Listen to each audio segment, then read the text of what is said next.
Ya mbote mbote mbote lisusu bino bandeko oyangai. Eh bien, très chers compatriotes, bonjour. Ezali wabino messieurs wazalendo, les soldats qui ne blaguent pas, les communicateurs de la République. Eh bien, très chers compatriotes, nous voici arrivés aujourd'hui, en 2025. Mais avant de commencer, je voudrais présenter nos vœux les meilleurs à tous et à toutes. Naba bone na biso nyos, naba oyo balingaka biso, naba oyo balingaka biso te. Surtout les Congolais des pères et des mères qui se soucient dans le but de la reconstruction de la République. Je présente mes vœux les meilleurs à vous, mes vœux de longévité, de grâce, d'élévation, et partout où vous êtes, que Dieu vous bénisse dans tout ce que vous allez entreprendre, que Dieu vous assiste. De notre part, vous y remarquerez qu'après quelques temps vers la fin de l'année, Tozalaki Penza absent. Alors notre absence était due, il y a la fin de l'année, vous connaissez ce qui se passe, bien aimé. Alors la fin de l'année a toujours beaucoup de problèmes, mais nous voici toujours en forme et édiforme. Nous avons rechargé nos batteries pour parler de la République. Il vous souviendrait, très chers compatriotes, nous avons toujours estimé que, en paraphrasant notre patriarche, Emery Patrice Lumumba, qui nous avait laissé un testament disant « L'histoire de la République, elle sera écrite que par les Congolais, mais au Congo. » C'est pour cela que nous voici encore là pour commencer à écrire l'histoire de la République. L'année 2025 pour nous apparaît une année décisive. Je voudrais aussi que ce soit aussi pour vous, chers compatriotes, dans votre domaine. Prenez de grandes décisions pour cette année. Que tout ce qui n'avait pas marché dans l'année passée pour vous, il faut prendre de grandes décisions. Ça sera une année décisive pour vous, pour nous tous, mais en privilégiant l'intérêt supérieur de la nation partout où vous êtes. Et bien donc, très chers compatriotes, nous nous abonnons sur notre chaîne, Messieurs Wazalendo Channels. Abonne-toi, commente, like nos vidéos. Vous pouvez aussi partager les links avec les amis. Vous pouvez aussi partager ça dans les forums WhatsApp partout où vous êtes. Dites à tes amis que Messieurs Wazalendo est de retour pour parler de la République. Et bien donc, très chers compatriotes, nous allons répliquer sur le discours d'un citoyen Fayoulou. Nous allons parler par rapport à l'alliance des États du Sahel, où nous allons proposer au président Antoine Félix d'intégrer cette structure ou bien cette association. Nous allons parler par rapport à l'opération Ndobo et nous y mettrons aussi un accent sur les gouverneurs du Kasaï central. Et peut-être à la fin de l'année et à la fin de la journée, nous pouvons encore revenir avec notre deuxième émission pour aujourd'hui. Très chers compatriotes, notez. Vous savez, lorsque les opposants parlent,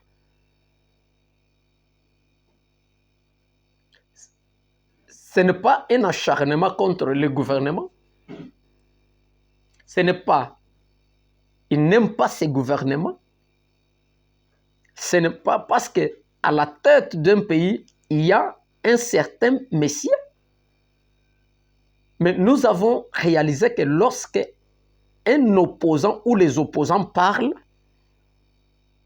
c'est pour réveiller, conscientiser, mobiliser les gouvernants, les dirigeants,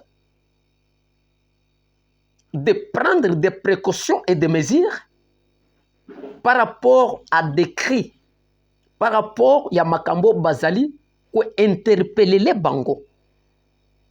Donc, les opposants font leur travail en interpellant la conscience de dirigeants, en interpellant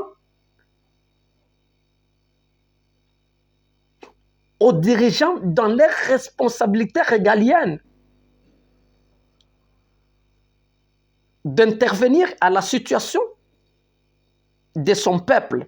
Et donc, souvent, d'autres personnes pensent qu'ils le font avec la haine. Non. C'est ça leur travail. La raison pour laquelle M. Fayulu a tenu un discours que lui-même a appelé un discours de la nation. Je ne sais pas, il s'adresse à qui? Il est qui pour la République? Il représente qui pour la République? Parce qu'il n'est ni député, ni DG, ni un ministre. Donc, c'est un citoyen simple. Alors, lorsqu'il tient son discours, il nomme ça un discours de la nation, mais c'est horrible. C'est un citoyen. Nous avons qualifié ça d'une sortie médiatique de mauvaise goût. Il dit dans son discours que le bilan du président actuel est accablant. Il a parlé sur beaucoup de choses. Ponaye, il a attaqué le secteur éducationnel, la gratuité de l'enseignement, la situation sécuritaire du pays. Il a parlé dans tous les domaines. Et il a dit que le bilan est accablant pour les dirigeants. Il a attaqué même l'aspect de la diplomatie. Il a dit que le gouvernement a échoué sur le plan de la diplomatie. Vous savez, à des fois, je ne partage pas son point de vue, mais lorsqu'il attaque, je m'excuse, mais lorsqu'il attaque les points de vue de la diplomatie, que nous avons salué, du président Tshisekedi, exactement, lorsque nous regardons les faits sur le terrain, sur le plan sécuritaire, lorsque nous regardons Makambuya Est, Yabitumba Est, nous pouvons conclure que Tshisekedi, sur le plan de la diplomatie, il n'a pas vraiment échoué, mais sa diplomatie n'a pas apporté ce que nous sommes en train d'attendre. Dire qu'il a échoué, c'est trop dire. Mais ce que le peuple attend, c'est que l'Est de notre pays attend. Jusque-là, on n'a pas vu ça. Le Rwanda attaque la République. Le Rwanda soutient les M23.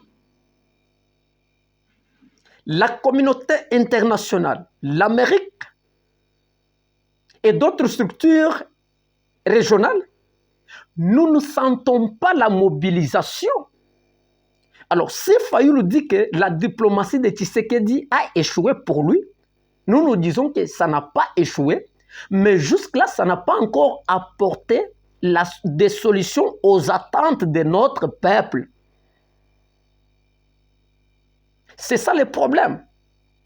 Parce que si la diplomatie de Tshisekedi, notre président Antoine, avait réussi, ça allait apporter les fruits. Cela veut dire la communauté internationale, la puissance occidentale allait sanctionner Rwanda sévèrement. Mais jusque-là, aucune sanction internationale contre le Rwanda qui agresse notre peuple, le Rwanda qui endeuille la République, les M23, jusque-là, qui occupent des territoires de notre pays. Alors, comment doit-on dire que la diplomatie a réussi? Non, ce n'est pas échoué, mais ça n'a pas encore porté des solutions à ce que nous attendons. Du côté-là, Fayulu a raison, mais il n'a pas bien parlé. Il avait fallu qu'il dise que la diplomatie n'a pas apporté les fruits, pas échoué. Alors, moi, je pense que dans ce stade, c'est pour cela.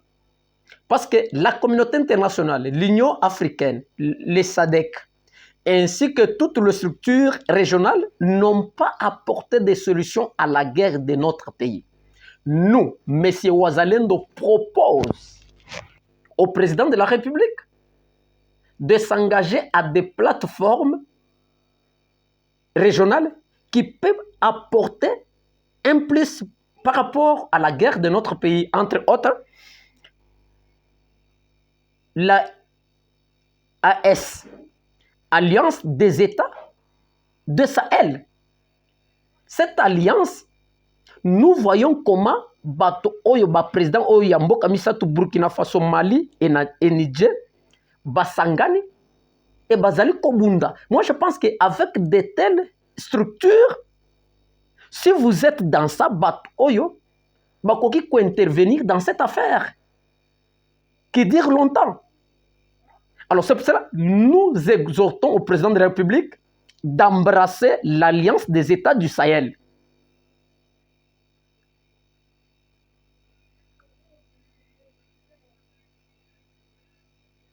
Bah, structure régionale, ça nous apporte quoi? Nous sommes à l'Union africaine, ça nous apporte quoi? Qu'est-ce que l'Union africaine a déjà fait pour la guerre de l'Est? Qu'est-ce que le CAC a déjà fait? Qu'est-ce que le West Community a déjà fait? Ces structures, ça ne représente rien par rapport à la situation sécuritaire. Et donc, nous lui suggérons d'embrasser l'Alliance des États du Sahel, l'AEC, qui est composée de 3 pays, Burkina Faso, Mali et Niger. Opération Dobo, 450 délinquants appréhendés dans la nuit du Saint-Sylvestre, du 31 au 1er. Un coup de chapeau au ministre, au VPM de l'Intérieur, pour un travail titan qu'il est en train d'abattre dans son domaine. Alors, il avait effectué une ronde. Il avait effectué une ronde dans toute la ville-province pour voir si exactement cette opération est en train de travailler. De 5 heures, il était déjà dans la route. C'est une bonne chose, nous avons salué ça. Et moi, je pense que le ministre du transport doit lui emboîter sur les pas. Parce qu'on ne peut pas comprendre, dans un pays sérieux, pendant le Saint-Sylvestre, les transports montent, les transports locaux.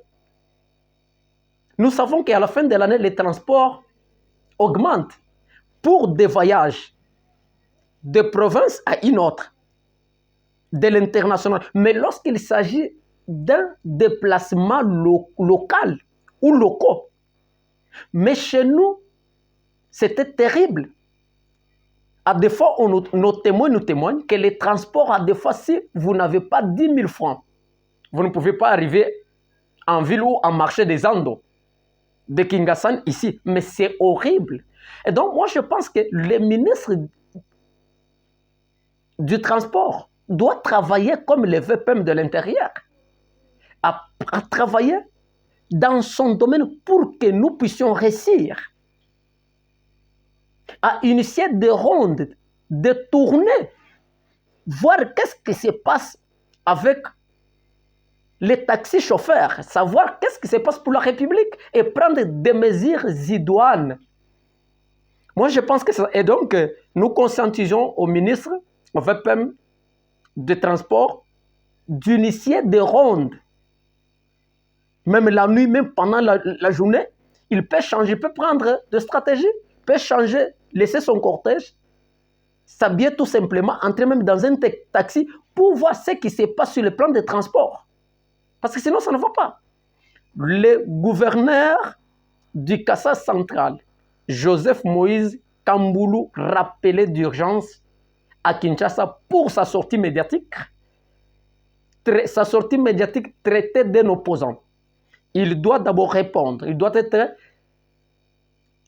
interrogé na chef du tutelle naïe.